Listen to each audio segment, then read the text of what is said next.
আজকে সকাল সকাল রিহান পানি ভরতেছে। গুড। আজকে সব ক্লিন করে ফেলবো। দেখেন সব ফ্রিজ, নাস্তা। আসসালামু আলাইকুম, কেমন আছেন? আশা করি ভালো আছেন। আজকের ভিডিওটা বা ব্লগটা আজকে এখান থেকে শুরু করছি। গোসল করে নামাজ পড়ে আসছি, বাচ্চাকে খাওয়াবো। আর সকাল থেকে অনেক কাজ করেছি, সেটাও থাকবে ভিডিওতে। তো চলেন ভিডিওটা বা ব্লগটা এখান থেকে শুরু করি।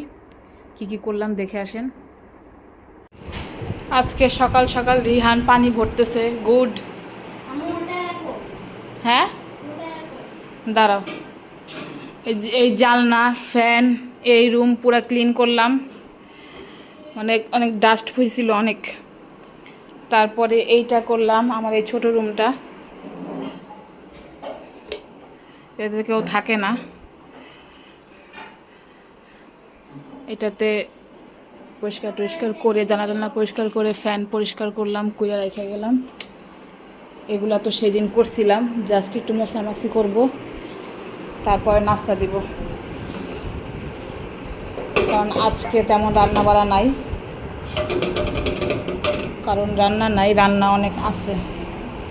বৃহস্পতিবার দিন হইলে একটু সময় পাওয়া যায়, আর আজকে বুয়া নাকি একটু দেরিতে আসবে, তাই কাজগুলো সারতেছি। এর মধ্যে নাস্তার পর যদি সময় পাই তাহলে এই বড় ফ্রিজটাও পরিষ্কার করে ফেলবো।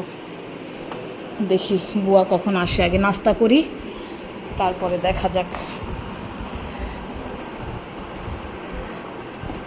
তাহলে মোটামুটি ঘর দরজা সব পরিষ্কার ক্লিন হয়ে যাবে একবার। কারণ এই ফ্যান ট্যান ময়লা হইলে কি যে যন্ত্রণা, প্রতি সপ্তাহে মোছা হয়, তারপরও হইতেই থাকে। অনেক দেরি হয়ে গেছে, কাজ একটা শুরু করলে শেষ হয় না। যে মেথি বানিয়ে নিলাম, চা বসাবো, ডিম সিদ্ধ করলাম। রিহান ডিম পোস্ট দিয়ে পরোটা দিয়ে খাবে, তা আমার আর রিদিতার 2টা ডিম সিদ্ধ। রিহান তাড়াতাড়ি চলে আসো এদিকে, আমি তাড়াতাড়ি করে দিচ্ছি।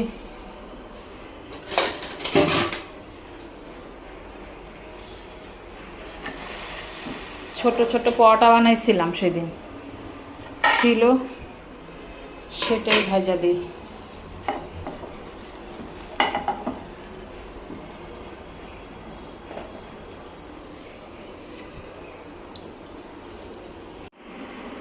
আজকে সব ক্লিন করে ফেলবো। দেখেন সব ফ্রিজ, নাস্তা করার পরে চলে আসছি, আর এই দেখেন কি অবস্থা।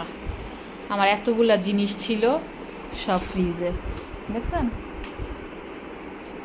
এগুলো সব গুছাইতে গুছাইতে আজকে 12টা বেজে যাবে। 12টা না, 12টা তো অলরেডি বাইজেই আসছে, 11:30 বাজে। রান্নাঘরটাও দেখি পারি নাকি আজকে। আজকে রান্না বাড়া নাই তো, আর বুয়াও দেরি করে আসবে, একটা সুযোগ পাইলাম। বুয়া তাড়াতাড়ি চলে আসলে আর পরিষ্কার করা হয় না এগুলো। হ্যাঁ, উনি গুছায় নেক, তারপরে না তরকারি যা আছে গরম করে পাতিলগুলা খালি করি।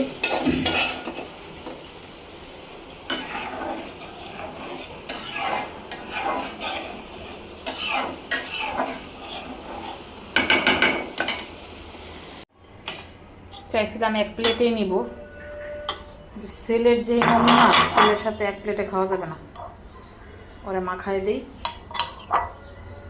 আর আমি আরেক প্লেটে নিই।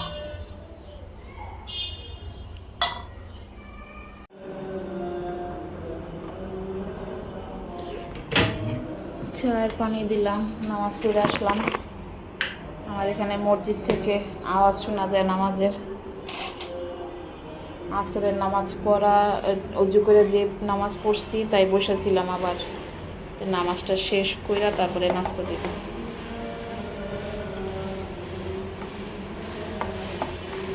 একটু গাঢ় হোক চাপাতিটা। কি হয়েছে, কি বলে রিহান? কেক আছে, কেক দেই, কেক খাও। রিহান, তুমি 1 পিস কেক খাও, আসো। নামাজ পড়ছো? আবার রেগুলার নামাজ পড়া শুরু করো। স্কুলে জোহরেরটা পড়ে আসবা, আর বাসায় বাকিটা পড়বা। মিসের বাসায় তো পরেই যাও, নামাজের পরে যাও, 6টার সময় যাও। ধরো এই কেক না, আসো,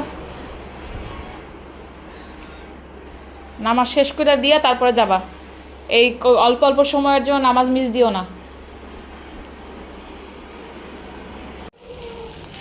খিচুড়ি রান্না করে ফেলছি রাতের জন্য, আপনাদেরকে দেখাতে পারলাম না, সরি। কারণ আমার বান্ধবীদের সাথে কথা বলতে বলতে আমার রান্না হয়ে গেছে। বাচ্চারাও পড়তে বসছে।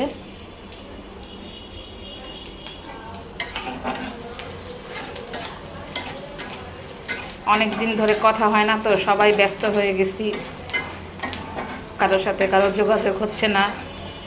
ছেলে মেয়ে বড় হইলে যা হয়। ভাবির সাথে আগে প্রতিদিন দেখা হইতো স্কুলে, লাভলি ভাবির সাথে, এখন তার হয়ই না। আর লাকির সাথেও দেখা বন্ধ সব। তো যাই হোক, আল্লাহ জানি একদিন দেখা করতে পারি, একটু দোয়া করিয়েন সবাই। মন খুলে কথা বলার দরকার আছে, অনেকক্ষণ কথা বলছি আজকে। বাগার দিয়ে ফেলি, তারপর রিহানকে একটু পড়াইতে যাবো, রিহান পড়তে বসছে।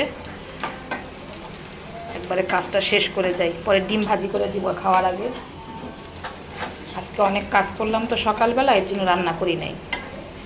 বৃহস্পতিবার করে একটু কাজ করলে কাজটা আগায়, আর না হলে প্রতিদিন পরিষ্কার করা, ক্লিনের কাজ করা আমার পক্ষে সম্ভব না এত। এমনিতে ফার্নিচার প্রতিদিন মোছা দেই, এই ডিপ ক্লিন তো আর করা হয় না। ফ্রিজ ট্রিজ অনেক ময়লা হয়েছিল শীত আসার আগে, এই কারণে সব ক্লিন করলাম।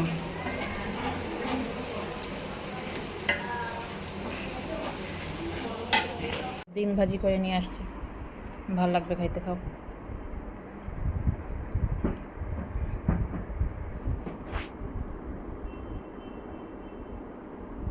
বিসমিল্লাহ, অনেক টেস্ট।